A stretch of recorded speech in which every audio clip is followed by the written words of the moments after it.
फिर मुझे याद है 4 मार्च को जब कब्जा किया रूस की सेना ने ज़ैपोरिज़िया के इस प्लांट पर, तब भी ये कहा गया कि देखिए वहां पर जाकर इसको तबाह करने की तैयारी है, इसलिए ये होने वाला है। मतलब ये एक खतरा ऐसा है जिसकी तलवार लगातार सिर पर लटकी रही है। जरा देखिए 2 बड़ी परमाणु त्रासदियां, अब जरा उनका जिक्र भी हो लेना चाहिए, इसलिए क्योंकि अगर ये समझा जा रहा है कि ज़ैपोरिज़िया को लेकर ये नाटक चलता रहेगा और ये असल में किसी दुर्घटना को जन्म नहीं देगा, तो ये गलतफहमी है। ये 2 बड़ी परमाणु त्रासदियां दुनिया को ध्यान रखनी चाहिए, चेरनोबिल और फुकुशिमा। इसमें भी परमाणु का रेडिएशन का खतरा मानव जाति ने देखा है, और ये असल में एटम बॉम्ब की वजह से नहीं हुआ।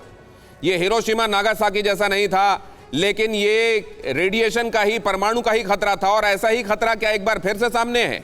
पावर प्लांट फेल होने को लेकर टेस्ट किया गया था चेरनोबिल में, और ये देखा जा रहा था कि अगर फेलियर होता है तो क्या हमारी तैयारियां मुकम्मल है। 25 अप्रैल 1986 को बिजली काटकर यह देखा गया कि जो बैकअप है वो काम कर रहा है कि नहीं। इनके छोटे बच्चे रहते हुए भी ये हर महीने 50,000 कमाती हैं। घर से ही कैंडल मेकिंग बिजनेस करती हैं।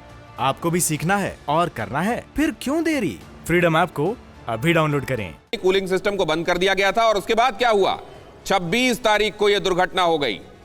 26 अप्रैल 1986 परमाणु संयंत्र में जबरदस्त धमाका हुआ, हवा में रेडिएशन फैल गया और करीब 5,000 से ज्यादा लोग मारे गए और 6 लाख लोग वहां से हटाए गए। वो अपनी जगह छोड़कर विस्थापित हो गए, दूसरी जगह गए, और उनमें से कुछ दूसरी जगहों पर जाकर बीमारियों का शिकार हुए क्योंकि असर हो चुका था रेडिएशन का, और आखिरकार वो जान से गए।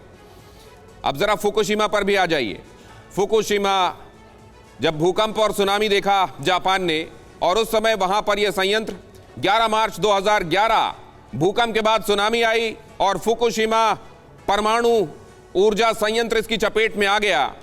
इलाके में रेडिएशन फैल गया और हजारों लोग इससे प्रभावित हुए। और जाहिर है रेडिएशन की वजह से, विकिरण की वजह से जो रोग होते हैं उनमें से जो परेशानियां होती हैं वो तुरंत सामने आ जाती हैं, और कई ऐसी होती हैं जिनका लॉन्ग टर्म इम्पैक्ट देखने को मिलता है। बहुत देर और बहुत दूर तक इसके प्रभाव होते हैं, डीएनए में चेंजेस आ जाते हैं, पीढ़ियों तक में प्रभाव दिखाई देते हैं। जाहिर है इन दोनों ही जगहों पर वो देखने को मिला है। और ऐसे में ज़ैपोरिज़िया को लेकर केवल जुबानी जमा खर्च और ये तैयारी कि हम एक दूसरे को विलेन बना देंगे। ज़ेलेंस्की ये सोच रहे हैं कि हम ये ठीकरा फोड़ देंगे रूस के ऊपर। ये नहीं समझा जा रहा कि ये कितना बड़ा खतरा है। इस तरीके के औजारों का, टूल्स का इस्तेमाल तो सख्ती से रोका जाना चाहिए कि युद्ध के दौरान नहीं होगा। जेके त्रिपाठी सर, क्या ठीक कह रहा हूं मैं? देखिए, आप दिनेश बिल्कुल सही कह रहे हैं।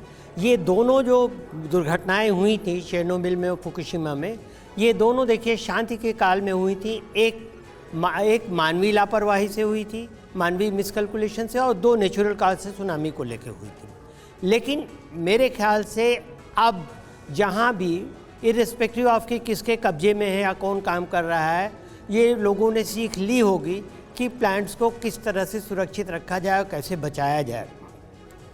एक चीज़ मैं और इसमें कहना चाहूँगा कि देखिए, जो आग लगी थी वो ऐश पिट में लगी थी, बगल में ही कोल पावर प्लांट है।